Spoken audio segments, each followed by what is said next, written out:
Hello everyone, good morning. Welcome back to Parcham. आज हम discuss कर रहे हैं 14 मई के करंट अफेयर्स। वो न्यूज़ को लास्ट तक देखना है। लास्ट में आप लोगों के लिए रिवीजन क्वेश्चंस भी हैं और क्वेश्चन ऑफ द डे है, जिसका आंसर आप हमें कमेंट सेक्शन में देंगे। आप लोग आसानी से नोट्स बना सकें और अपना करंट अफेयर्स रिवाइज कर सकें, इसलिए आपको लास्ट में हेडलाइंस भी मिल जाएंगी जो भी न्यूज़ आज हम डिस्कस करने वाले हैं।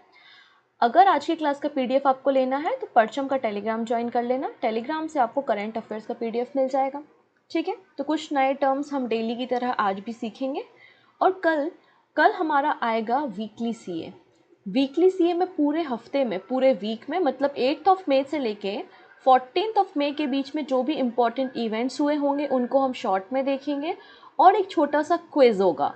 क्विज में क्या होगा, 30 क्वेश्चंस होंगे। उन क्वेश्चंस के आपको आंसर करने हैं और आपका फिर जो भी स्कोर होता है वो उसको आपको कमेंट में बताना होता है। ठीक है, तो कल का सेशन अटेंड करना नहीं भूलेंगे। हम वीकली करेंट अफेयर्स वहाँ पर डिस्कस करेंगे। अगर सीए अच्छा लग रहा है, बेनिफिशियल लग रहा है, तो अपने फ्रेंड्स के साथ लिंक शेयर भी कर सकते हैं।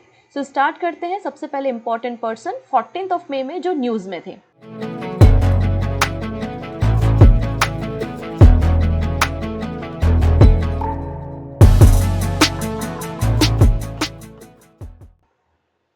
ये है आलिया भट्ट। आलिया भट्ट जो है वो ग्लोबल ब्रांड एम्बेसडर बन गई हैं गुची के लिए। अब यहाँ पे इंटरेस्टिंग बात ये है कि ये पहली इंडियन है ना, ये पहली इंडियन है जो कि ग्लोबल एम्बेसडर बनी है for Gucci. Alia Bhatt become Gucci first Indian global ambassador. ठीक है, अभी यहाँ पर ये जो ब्रांड है बेसिकली एक इटालियन लग्जरी फैशन हाउस है गुच्ची जो है। और ये जो गुच्ची क्रूज 2024 शो होगा श्योल में, वहाँ पर ये पार्टिसिपेट करेंगी। It is the first time that the brand has appointed an Indian celebrity as a global ambassador. तो पहली बार इस बड़े ब्रांड ने किसी इंडियन सेलिब्रिटी को as a brand ambassador appoint किया है, तो आपको इनका नाम याद रखना है। चलिए, अगले पर्सन जो न्यूज़ में है वो है वरुण गांधी। पूरा नाम है फिरोज वरुण गांधी। इन्होंने रिसेंटली ये बुक लॉन्च की है और उस बुक का टाइटल क्या है, the Indian metropolis deconstructing Indian urban space.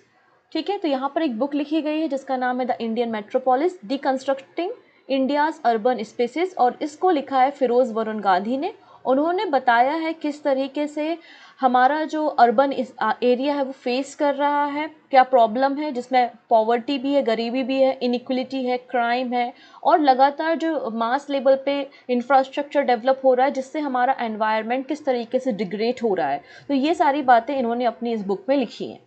चलिए, अगला व्यक्ति हम देखेंगे। यहाँ पे कुछ और बुक्स हैं जो रिसेंटली पब्लिश की गई हैं, आप इनका स्क्रीनशॉट ले सकते हैं। और अगर आप डेली सीए फॉलो करते हैं तो ये सारी बुक आप लोगों ने डेफिनेटली हमारे सीए में सुनी होंगी। अगले व्यक्ति यहाँ पे हैं कार्तिक वाल गोपालन। इन्हें न्यू एमडी बनाया गया है प्यूमा इंडिया का। ठीक है, तो प्यूमा इंडिया के द्वारा कार्तिक वाल गोपालन को as a new MD appoint किया है। ठीक है, प्यूमा जो है बेसिकली एक फुटवेयर ब्रांड है, आप लोगों को पता होगा, और जर्मनी में है। ये जर्मनी इसका हेड ऑफिस है, जहाँ पे इसका फॉर्मेशन हुआ था 1948 में। ठीक है, इन्होंने रिप्लेस किसको किया है, अभिषेक गांगुली को इन्होंने रिप्लेस किया है। और इनका जो टेन्योर है वो 1 अगस्त से 1 अगस्त से शुरू हो जाएगा 2023 से। तो आपको याद रखना है, प्यूमा इंडिया के एमडी कौन बन गए हैं, कार्तिक बाल गोपालन बन गए हैं।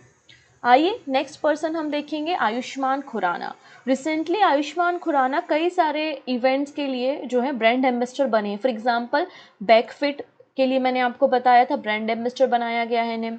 UNICEF India national ambassador of child right इन्हें बनाया गया है, कॉइन DCX और यूनिसेफ। तो ये अलग अलग रोल में एज अ ब्रांड एम्बेसडर काम कर रहे हैं।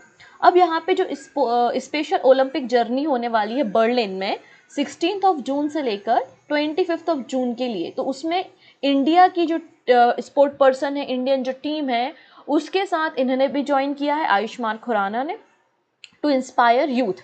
तो Bollywood star Ayushmann Khurrana has been chosen to inspire and support the Indian contingent participating in the upcoming special Olympic for individual with intellectual disability. और ये बर्लिन में होना है 16 जून से लेकर 25 जून तक। अगली पर्सन है यहाँ पे दीपिका पादुकोण। दीपिका पादुकोण इन्हें टाइम मैगजीन के कवर पेज में लाया गया है एज अ ग्लोबल स्टार। तो लेटेस्ट ग्लोबल स्टार कौन बन गई हैं, दीपिका पादुकोण बन गई हैं। इन्हें टाइम मैगजीन के कवर पेज में लाया गया है और 2018 में जो टाइम पब्लिश करता है ना कि आपके 100 इन्फ्लुएंशियल लिस्ट कौन सी है, सबसे ज़्यादा प्रभावशाली व्यक्ति कौन से हैं, तो उस लिस्ट में भी 2018 में दीपिका पादुकोण का नाम था। तो अभी टाइम मैगजीन के कवर पेज में किसका फोटो आया है as a global star? Deepika Padukone का। ओके, तो ये कुछ पर्सन्स थे जिनके बारे में हमें जानना था। अगली बात करते हैं हम यहाँ पर 2023 बॉक्सिंग वर्ल्ड बॉक्सिंग चैंपियनशिप के बारे में। रिसेंटली ये कंक्लूड हुई है और यहाँ पे हमें केवल 3 बॉक्सर्स के नाम याद रखने हैं, जिनमें एक को सिल्वर मेडल मिला है और 2 को ब्रोंज मेडल मिला है। ठीक है, तो पहला क्वेश्चन तो यही बनेगा कि वर्ल्ड बॉक्सिंग चैंपियनशिप कहाँ पर कंक्लूड हुई, भारत में कितने मेडल आए। ठीक है, तो ये सारी बातें पूछी जाएंगी और या तो इनकी कैटेगरी पूछी जा सकती है। तो आप पहले तो इन तीनों पर्सन के नाम, बॉक्सर्स के नाम याद रख लीजिए। दीपक बोहरिया, ठीक है, दीपक बोहरिया, इसके अलावा निशांत देव और मोहम्मद हुसैमुद्दीन, ये 3 नाम आपको दिख रहे हैं। आइए इनके बारे में जानते हैं। तो mains world boxing championship recently conduct हुई है और इसको IBA इंटरनेशनल बॉक्सिंग एसोसिएशन के द्वारा ऑर्गेनाइज किया जाता है। तो इंटरनेशनल बॉक्सिंग एसोसिएशन और boxing federation of Uzbekistan and government of Uzbekistan के सपोर्ट से ये बॉक्सिंग चैंपियनशिप कंक्लूड हुई है। कहाँ पर हुई थी मेंस वर्ल्ड बॉक्सिंग चैंपियनशिप? तो ताशकंद में हुई थी। कहाँ पर? ताशकंद में हुई थी, उज्बेकिस्तान में हुई थी। इसमें भारत को जो है वो 3 मेडल मिले हैं, 1 सिल्वर मेडल है और 2 आपके ब्रोंज मेडल है। ठीक है, इतनी चीज़ें। ये जो चैंपियनशिप थी वो 30 अप्रैल से लेकर 14 मई के बीच में चली थी, जिसमें पूरे वर्ल्ड से लगभग 400 बॉक्सर्स ने पार्टिसिपेट किया था अक्रॉस द ग्लोब। अब आपको जो नाम याद रखने, तो दीपक भोरिया का नाम याद रखना। इन्होंने 51 kg कैटेगरी में सिल्वर मेडल हासिल किया। मोहम्मद हुसैमुद्दीन 57 kg में इन्होंने ब्रोंज मेडल हासिल किया है और निशांत देव इन्होंने 71 kg कैटेगरी में ब्रोंज मेडल जीता है। तो ये 3 बॉक्सर हैं। हो सकता है वो डायरेक्टली आपको लिख दे कि निशांत देव जो रिसेंटली न्यूज़ में थे वो किस स्पोर्ट से हैं, तो आपको पता होना चाहिए कि वो बॉक्सिंग से है।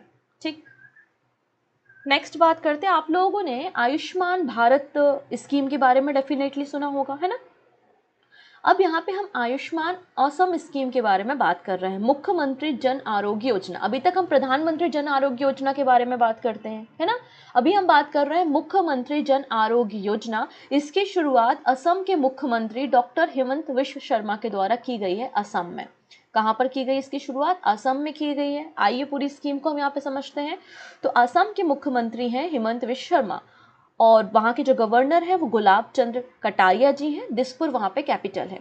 इन्होंने Ayushman Assam scheme under the मुख्यमंत्री जन आरोग्य स्कीम शुरुआत की है गुवाहाटी में, और ये जो स्कीम होगी वो असम के 300 हॉस्पिटल में अवेलेबल होगी। इन 300 हॉस्पिटल्स में जाके कोई भी व्यक्ति जो आसाम से बिलोंग करता है वो इन स्कीम्स का फ़ायदा ले सकता है और हेल्थ केयर फैसिलिटी उनको मिलेगी। और इसके लिए उनको जो कैशलेस इंश्योरेंस होता है 5 लाख रुपए तक का, वो भी यहाँ पे कवर किया जाएगा। अब यहाँ पे डिफरेंसेस क्या है, मतलब डिफरेंस क्या, क्योंकि सेंट्रल गवर्नमेंट की भी स्कीम चलती है। आप लोगों ने प्रधानमंत्री जन आरोग्य योजना के बारे में सुना होगा। तो ये मुख्यमंत्री जन आरोग्य स्कीम से कैसे डिफर करती है? तो आपकी जो प्रधानमंत्री आरोग्य स्कीम है ना, उसमें कुछ पर्टिकुलर डिसीजेस को ही कवर किया जाता है और फिर इंश्योरेंस, उसमें हेल्थ केयर इंश्योरेंस दिया जाता है। बट यहाँ पे बोला जा रहा है कि जो 300 हॉस्पिटल्स यहाँ पे असाइन किए गए हैं आसाम के, उन सारे हॉस्पिटल में फैसिलिटी होगी और पूरे डिसीजेस के लिए। ऐसे कुछ भी नहीं कि पर्टिकुलर इन्हीं डिसीजेस के लिए ट्रीटमेंट मिलेगा, ऑल काइंड ऑफ डिसीजेस के लिए यहाँ पर इंश्योरेंस कवरेज दिया जाएगा। ये बात यहाँ पर बोली है, तो याद रखेंगे। आयुष्मान असम स्कीम या फिर मुख्यमंत्री जन आरोग्य स्कीम कहाँ पे लॉन्च की गई है? असम में की गई है, आसाम के मुख्यमंत्री के द्वारा। चलिए नेक्स्ट बात करते हैं यहाँ पे हरियाणा गवर्नमेंट ने अपनी नई एक्साइज पॉलिसी लॉन्च की है और इसमें इम्पोज किया है 5 rupee cow cess on each liquor bottle sold. तो हर एक लिकर बॉटल को जब बेचा जाएगा तो उस पर 5 रुपी एक्स्ट्रा चार्ज किए जाएंगे as a cow cess. Cess क्या होता है वो आप समझ लेते हैं। देखिएगा, एक तो होते हैं आपके टैक्स, डायरेक्ट टैक्स है, इनडायरेक्ट टैक्स है, जिसकी मदद से सरकार को रेवेन्यू मिलता है। फिर गवर्नमेंट जो होती है कुछ स्पेशल कॉजेज़ के लिए, जैसे कि काऊ का प्रोटेक्शन करना है, स्वच्छ भारत अभियान है, या कोविड-19 के क्राइसिस चल रहे थे, है ना। तो ऐसे में रेवेन्यू कलेक्ट करने के लिए कुछ समय, कुछ पर्टिकुलर टाइम पीरियड के लिए कुछ प्रोडक्ट पे गवर्नमेंट क्या करती है? सेस लगाती है। तो यहाँ पर भी हरियाणा गवर्नमेंट ने अपनी नई एक्साइज पॉलिसी को यहाँ पे अप्रूव किया है और यहाँ पे एक कैबिनेट मीटिंग हुई थी जिसको चेयर कर रहे थे हरियाणा के मुख्यमंत्री मनोहर लाल खट्टर। और ये जो नई एक्साइज पॉलिसी आई है इसको अप्रूव कर दिया गया है हरियाणा कैबिनेट ने, और कहा है 5 रुपये काउ सेज इंट्रोड्यूस किया जाएगा पर लिकर बॉटल। और यहाँ पे जो भी फंड जनरेट होगा, इनका टारगेट है कि इस फिस्कल ईयर में 400 करोड़ रुपए का फंड कलेक्ट करना है, और जो भी फंड जनरेट होगा उसको जितने भी काउज हैं स्टेट में उनके वेलफेयर के लिए यूज़ किया जाएगा। करेंटली 650 काउज सेल्टर्स जो हैं वो हरियाणा में काम कर रहे हैं, जिनमें लगभग 5 लाख कैटल वहाँ पर हैं। ठीक है, इसके अलावा इन्होंने कहा है कि हम इसे गौशाला से भी लिंक करेंगे, गोवर्धन स्कीम। और गोवर्धन स्कीम के अंतर्गत क्या है, हमको हर एक डिस्ट्रिक्ट में एक बायोगैस प्लांट को सेटअप करना है। तो उन सारी चीज़ों के लिए यहाँ पे इन पैसों का खर्चा किया जाएगा। ठीक है, नेक्स्ट बात करते हैं। रिसेंटली एक रिपोर्ट पब्लिश की गई है जहाँ पे world most punctual as per the recently release report by the aviation analytics firm Cirium. तो यहाँ पे एक एविएशन एनालिटिक्स फर्म है जिसका नाम है सीरियम, और उसने यहाँ पे पब्लिश किया है रिपोर्ट और बताया है कि वर्ल्ड का मोस्ट पंक्चुअल एयरपोर्ट कौन सा है, जहाँ पे फ्लाइट ऑन टाइम आती हैं, ऑन टाइम डिपार्चर होती हैं। ठीक है, तो यहाँ पे ग्लोबल एयरपोर्ट कैटेगरी और लार्ज एयरपोर्ट कैटेगरी दोनों की दोनों कैटेगरी में हैदराबाद एयरपोर्ट ने टॉप किया है। ठीक है, तो हैदराबाद एयरपोर्ट का नाम याद रखेंगे। ओके, नेक्स्ट बात करते हैं AIBEA, मतलब All India Bank Employ Association. All India Bank Employ Association के द्वारा लॉन्च किया गया है bank clinic to help retail customer. तो यहाँ पे बेसिकली बैंक क्लिनिक किसने लॉन्च किया है, पहला क्वेश्चन ये बनता है। तो बैंक क्लिनिक लॉन्च किया है All India Bank Employ Association के द्वारा।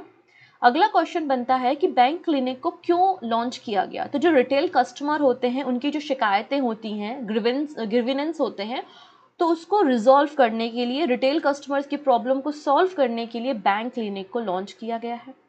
ठीक है, plan to set up an online bank clinic to assist bank customer with grievance redress. यहाँ पे जो है कस्टमर अपने कंप्लेंट को फाइल कर सकते हैं, यहाँ पर जो कस्टमर है उनको फीडबैक भी दिया जाएगा।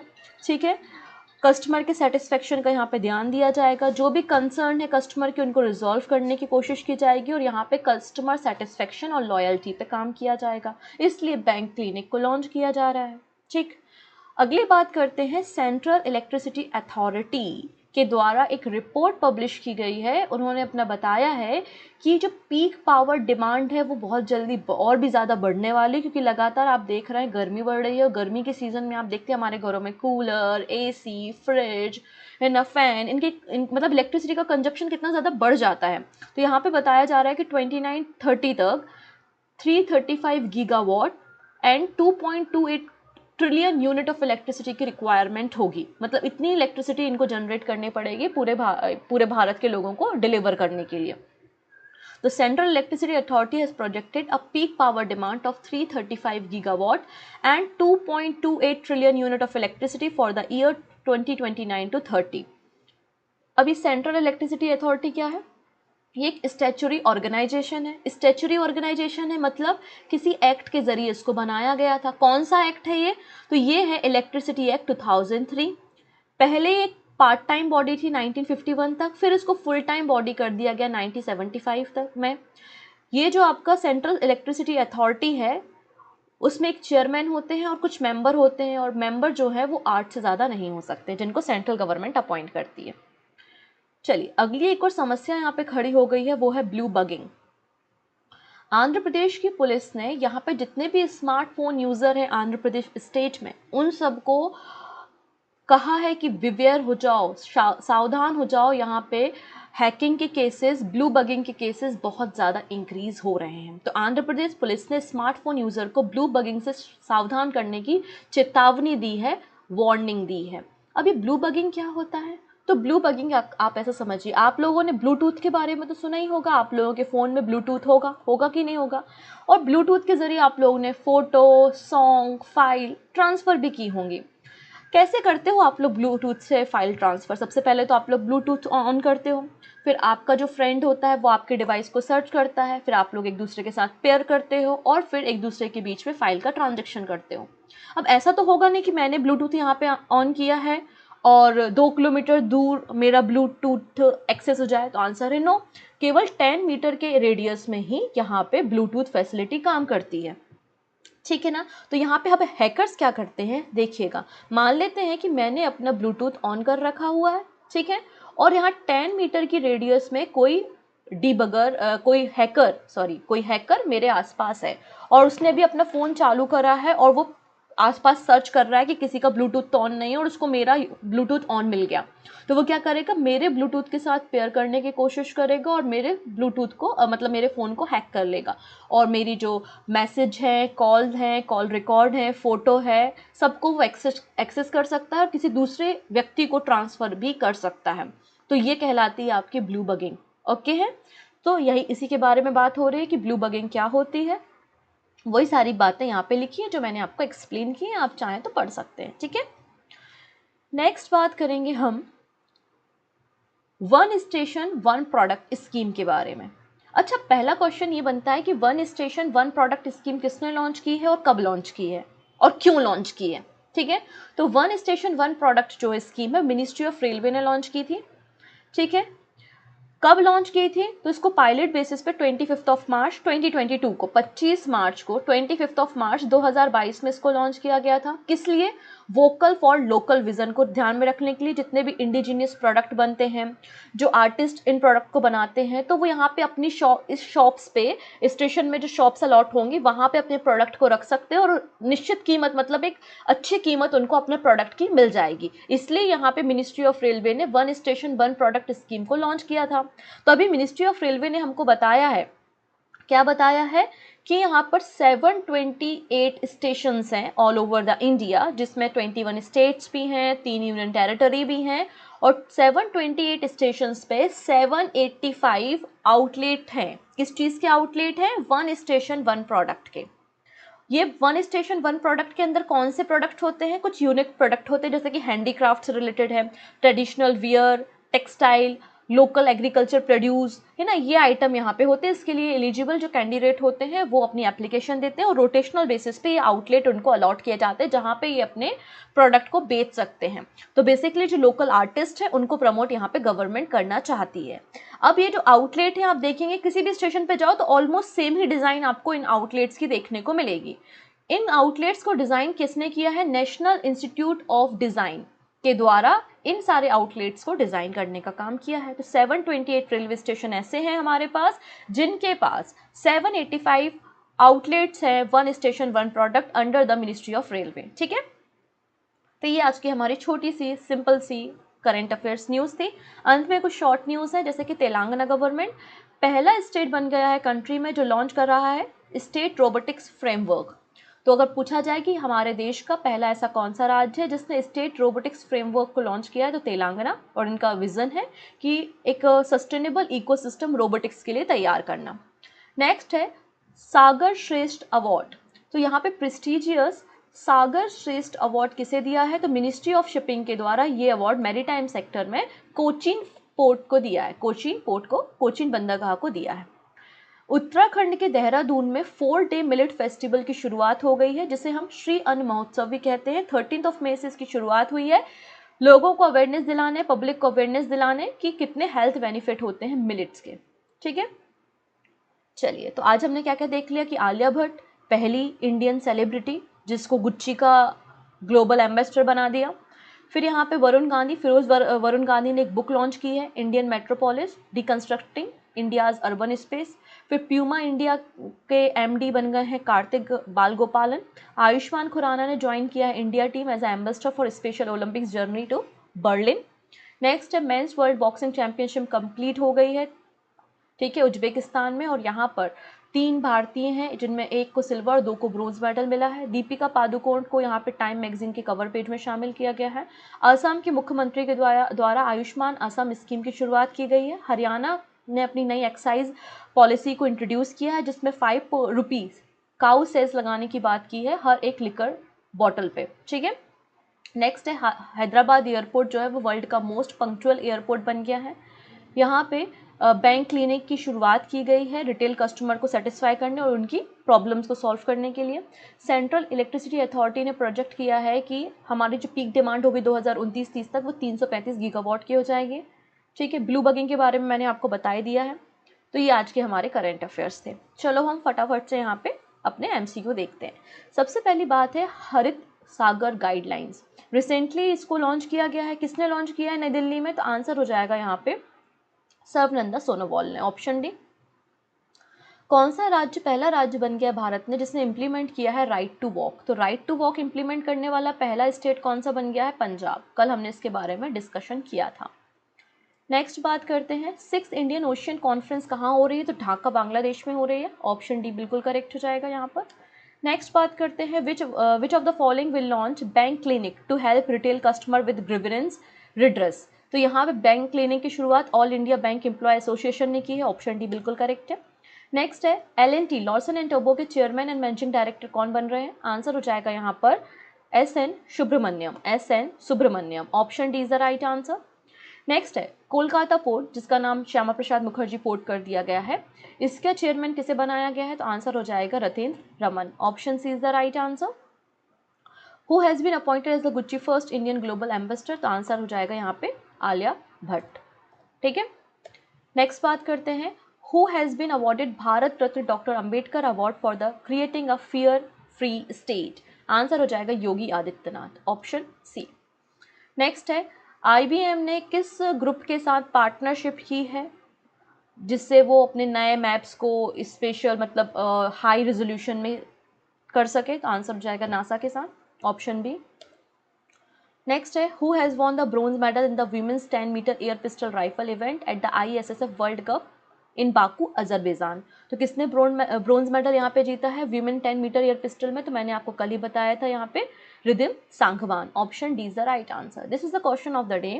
Eight which airport in India the country first reading launch has been open? तो आपको उस एयरपोर्ट का नाम बताना है। 4 ऑप्शन है, Indira Gandhi international airport, Lal Bahadur Shastri international airport, Patna airport या फिर नेताजी सुभाष चंद्र बोस एयरपोर्ट। तो आपका जो भी आंसर होगा वो आप हमें कमेंट पे बताइएगा। तो हम मिलेंगे कल अपने वीकली CA के साथ जहाँ पर आपका क्विज आपका वेट कर रहा है। So take care and bye bye.